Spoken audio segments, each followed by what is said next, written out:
அமெரிக்காவுக்கான இஸ்ரேலோட தூதர் இப்ப நாங்கள் ஈரானுக்கு எதிராக இந்த கிழமை மேற்கொண்ட சர்ப்ரைஸ் அட்டாக்கோட ஒப்பிடும்போது ஹிஸ்புல்லாக்கு எதிராக மேற்கொண்ட பேஜர் அட்டாக் ஆனது ஒன்றுமே இல்லையான்னு அவர் சொல்லியிருக்கார். அதாவது ஹிஸ்புல்லாக்கு எதிராக நாங்கள் மேற்கொண்ட பேஜர் அட்டாக்கை விட ஈரானுக்கு எதிராக மேற்கொண்ட சர்ப்ரைஸ் அட்டாக் தான் மிகப்பெரிய ஒரு விஷயம் என்று அவர் சொல்லியிருக்கார். பட் அந்த சர்ப்ரைஸ் அட்டாக் ஆரம்ப கட்டத்தில் இஸ்ரேலுக்கு வெற்றியாக இருந்தாலும் இப்போது போக போக இந்த மொசாட் உளவமைப்பை வெட்டியாடுற நடவடிக்கையில் ஈரான் ஈடுபட்டிருக்காங்க.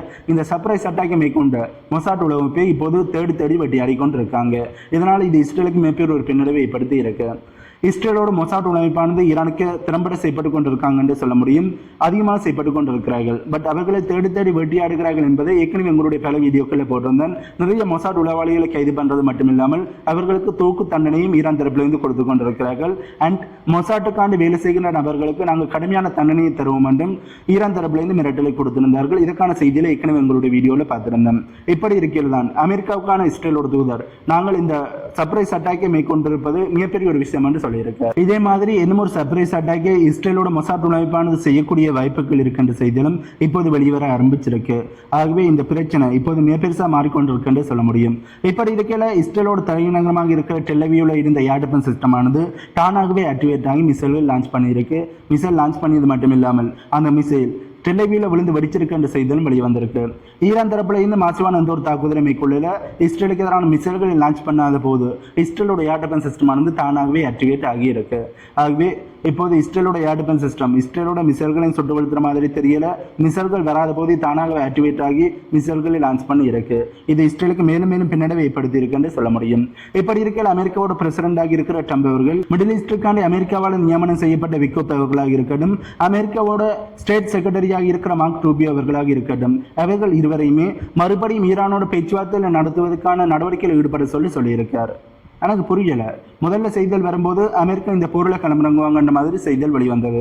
இப்போது ட்ரம்ப் அவர்கள் என்ன சொல்லியிருக்கார்? ஈரானோட பேச்சுவார்த்தையில் ஈடுபடணும் என்று சொல்லியிருக்கார். அப்படி என்றால் ஈரானை வழிக்கு கொண்டு வரதுக்காண்டி தான் இந்த மேக்சிமம் பிரஷரை கொடுப்பதற்காண்டி தான் அமெரிக்கா இந்த போரில் களமிறங்க போறோம் என்று சொன்னார்களா என்ற கேள்விதான் பலமத்தில் எழும்பியிருக்கு. பட் இப்ப ட்ரம்ப் அவர்கள் நாங்கள் இப்போது ஈரானோட ஒபிசியலோட இந்த கிழமையை பேச்சுவார்த்தையில் ஈடுபடணும் என்று சொல்லியிருக்கார். இதனை அமெரிக்காவோட செய்தி ஊடகமாக இருக்கின்ற நியூயார்க் டைம் பத்திரிகை தரப்பிலிருந்து தான் சொல்லியிருக்காங்க. ஆகவே அமெரிக்கா இந்த போரில் வருவாங்களா இல்லையான்ற ஒரு கேள்விதான் பலமத்தில் எழும்ப ஆரம்பிச்சிருக்கு. இப்படி இருக்கையில் அமெரிக்காவோட பென்டகனோட தலைவராக இருக்கின்ற கெஸ்ஸத் அவர்கள் இப்ப மிடில் ஈஸ்டில் இருக்கின்ற அமெரிக்காவோட ராணுவ வீரர்கள் டிஃபென்ஸ் பொசிஷன்ல தான் இருக்கிறார்கள். நாங்கள் எந்த ஒரு ஒபென்சிவ் தாக்குதலும் மேற்கொள்ள டிஃபென்ஸ் பொசிஷன்ல தான் இருக்கோம் என்று சொல்லியிருக்கார். ஆகவே அமெரிக்கா ஒரு கட்டத்தில் இந்த போருக்கு வரப்போறாங்கன்னு சொல்லப்பட்டது. இப்ப அமெரிக்காவில் இந்த வருகின்ற செய்திகளை பார்க்கும்போது அமெரிக்கா இந்த போருக்கு வராமல் ஒதுங்கி நிற்கிற மாதிரி தான் தோணுது. ஆனா இன்னும் நடக்க போதுன்னு தான் தெரியல. அமெரிக்கா போருக்காண்டு தயாராகிறாங்க என்பது தெளிவாக தெரியுது. பட் ஈரானை ஏமாற்றி இப்படி செய்தியில் வெளியிட்டு ஈரான் ஏமாற்றி அமெரிக்கா எங்களுக்கு எதிரான தாக்குதலை நடத்த மாட்டாங்கன்னு ஈரான் நினைக்கிற நேரத்தில் அமெரிக்கா ஈரானை அடிக்கலாம் என்று நினைக்கிறாங்க போல இருக்கு. பட் அமெரிக்காவை இனியும் ஈரான் நம்புவார்களா? கட்டாயம் நம்ப மாட்டார்கள். இப்படி இருக்கையில அமெரிக்கா தரப்புல இருந்து மிடில் ஈஸ்ட்ல இருக்கின்ற அமெரிக்காவோட நட்பு நாடுகளுக்கு ஒரு அறிவுறுத்தலை கொடுத்திருக்காங்க. அதாவது ஈரான் தரப்புல இந்த அமெரிக்காவுக்கு எதிரான தாக்குதலை நடத்தும் வரையுமே அமெரிக்கா ஈரானுக்கு எதிரான தாக்குதலை நடத்த மாட்டோம் என்று அமெரிக்கா தரப்புல இருந்து சொல்லியிருக்கிறார்கள்.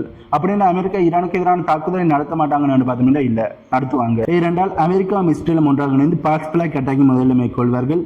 அந்த பாக்ஸ் பிளாக் அட்டாக்கை வச்சு ஈரான் அமெரிக்காவுக்கு எதிரான தாக்குதலை நடத்திட்டாங்க. ஆகவே நாங்கள் ஈரானை அடிக்க போறோம் என்று அமெரிக்கா இந்த போருக்கு வருவார்கள். ஆகவே அமெரிக்கா இந்த போருக்கு வரப்போறோம் என்ற முடிவு எடுத்துட்டாங்க. இதற்காண்டு தான் பாக்ஸ் பிளாக் அட்டாக்கு வெயிட் பண்றாங்க என்பது தெளிவாக தெரியுது.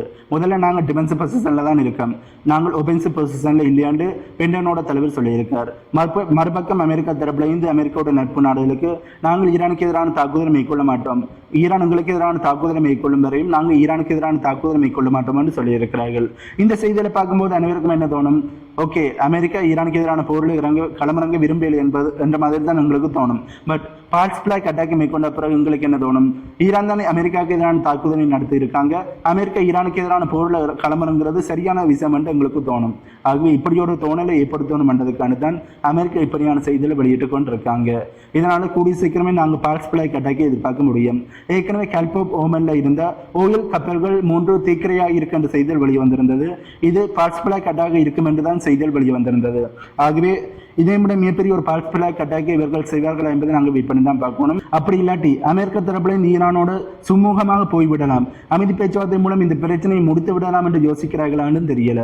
பட் ஒரு பக்கம் அமெரிக்கா போருக்கு தயாராகிறாங்க என்ற செய்திகள் வெளிவருது, இன்னும் ஒரு பக்கம் அமைதியை விரும்புகிறார்கள் என்ற மாதிரி செய்தியை வெளியே வருது.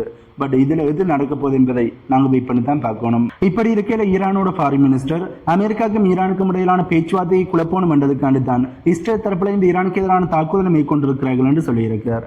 இஸ்ரேலுக்கும் அமெரிக்காவுக்கும் இடையில நட்புறவு இருந்தாலும் ஈரானுக்கும் அமெரிக்காவுக்கும் இடையில எந்த ஒரு நியூக்ளியர் டீலுமே சைன் ஆகி விடக்கூடாது என்றதுக்காண்டு தான் இஸ்ரேல் தரப்புல இருந்து அதனை குழப்பறதுக்காண்டு இந்த பேச்சுவார்த்தைக்கு முன்னமே ஈரானுக்கு எதிரான தாக்குதலை நடத்தி இருக்காங்க.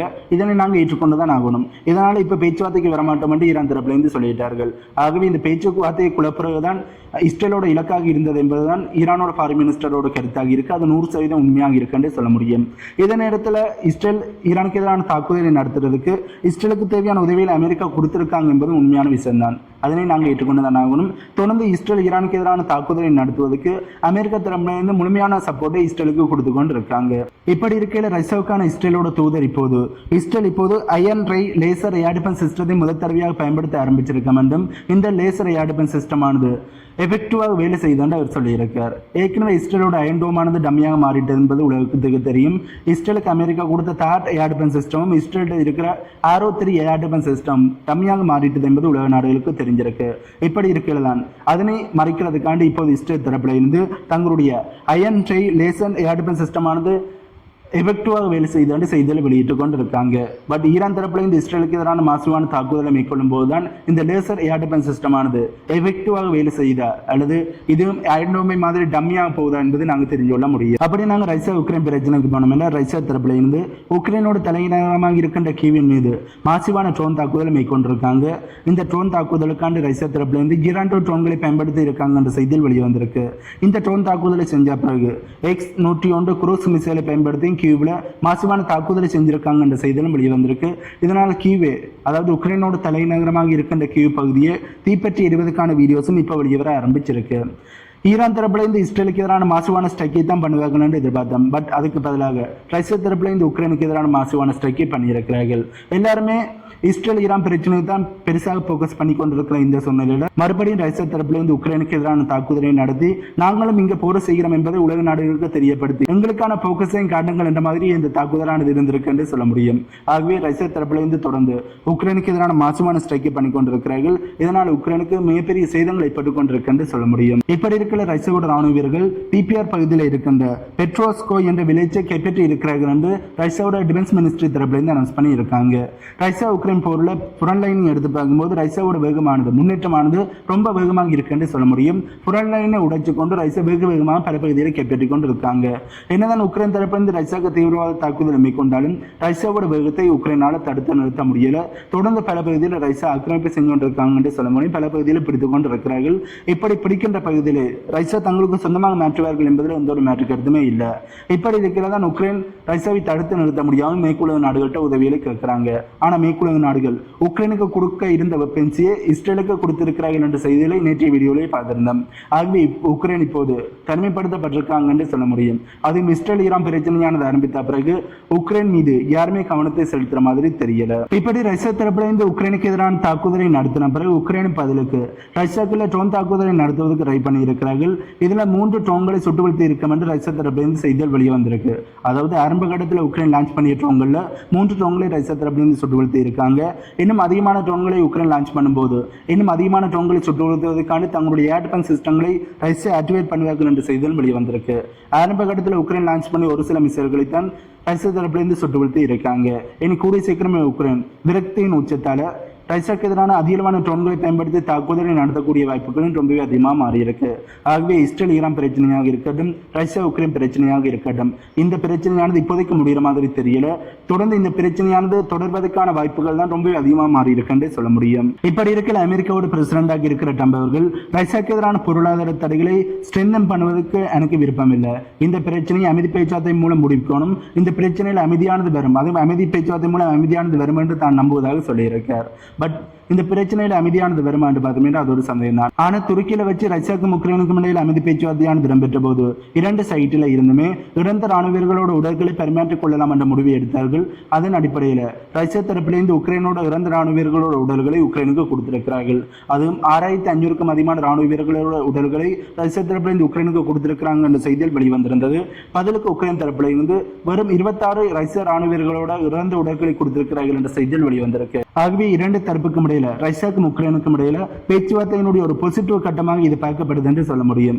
இரண்டு தரப்புகளுமே பேசிக்கொள்ள மட்டுமன்று இருந்தார்கள். இப்படி இருக்கிற பேச்சுவார்த்தை நடந்து இறந்த ராணுவ வீரர்களோட உடல்களை வெற்றிகரமாக பரிமாற்றம் செய்ததில் இருந்து இந்த பேச்சுவார்த்தை மூலம் இந்த அமைதியை கொண்டு வர முடியும் என்ற ஒரு நம்பிக்கை கொஞ்சம் எழும்பி இருக்கு என்று சொல்ல முடியும். அதாவது இரண்டு தரப்புகளுமே பேச்சுவார்த்தையில் ஈடுபட்டு இந்த போரை முடிப்பதற்கான நடவடிக்கையில் ஈடுபடுவார்கள் என்ற கொஞ்சம் நம்பிக்கையானது எழும்பி இருக்கு. ஆனால் அதுக்கு உக்ரைன் சரியாக செயல்படுவார்கள் என்பதை நாங்கள் வெயிட் பண்ணி தான் பார்க்கணும். அதுக்கு நேட்டோ நாடுகள் இடமளிப்பார்கள் என்பதை நாங்கள் வெயிட் பண்ணி தான் பார்க்கணும். ஆகவே இந்த வீடியோவில் நாங்கள் பார்க்க வந்த செய்திகள் இவ்வளவுதான். இந்த வீடியோ பற்றி உங்களுடைய கருத்துக்களை கீழே கமெண்ட் பண்ணுங்க. அண்ட் நம்ம சேனலை சப்ஸ்கிரைப் பண்ணி பக்கத்துக்கு பெல் ஐக்கானை கிளிக் பண்ணி வைங்க. அப்போ தான் நான் போடக்கூடிய வீடியோஸை நீங்கள் உடனுக்குடன் பார்க்க முடியும். இன்னும் ஒரு வீடியோவில் உங்களை வந்து மீட் பண்ணுறேன்.